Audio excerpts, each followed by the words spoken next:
আসর পড়লাম মাগরিব পড়তে পারে কিনা গ্যারান্টি নাই, মাগরিব পড়লাম এশা পড়তে পারে কিনা গ্যারান্টি নাই। এই বছরে রোজা রাখলাম, আগামী বছরে রোজা রাখতে পারবো কি পারবো না গ্যারান্টি নাই।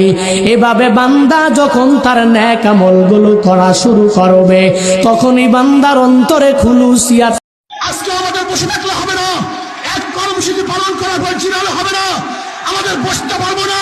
সময় নাই বছর নহে, সমাপ্ত কর্ম আমাদের অবকাশ গুলাই বিশ্রামের।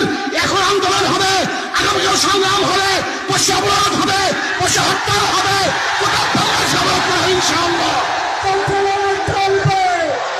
ভাই আমার এর জন্য বলবো, শেখ হাসিনা সরকারকে বলতে চাই, যদি সোজা আঙ্গুলে ঘি না ওঠে বাংলাদেশের জনগণ আঙ্গুলকে ব্যাখ্যা করবে। আপনি সাগর দেখেছেন, সাগরের ঢেউ দেখেন নাই।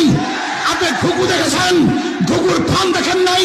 আপনি পাহাড় দেখেছেন, পাহাড়ের ওজন দেখেন নাই। আপনি ইসলামী আন্দোলন বাংলাদেশে দেখেছেন, বিশ্বের চরমলাইকে দেখেছেন, এদের হুঙ্কার দেখেন নাই, আন্দোলন দেখেন নাই, সংগ্রাম দেখেন নাই। কাজে কোন অবস্থাতেই আগামী নির্বাচন এই সরকার অধীনে হবে না। আপনি হাজারো মায়ের বুককে খালি করেছেন, আপনি হাজারো মাকে বিধবা করেছেন, আপনি হাজারো বাচ্চাদেরকে এতিম করেছেন, আপনি হাজারো সন্তানকে ধুকে ধুকে মারার বাধ্য করেছেন, আপনি দেশ থেকে লুটপাট করার চক্রান্ত করেছেন, আপনি দেশ থেকে বিক্রি করার ষড়যন্ত্র করেছেন।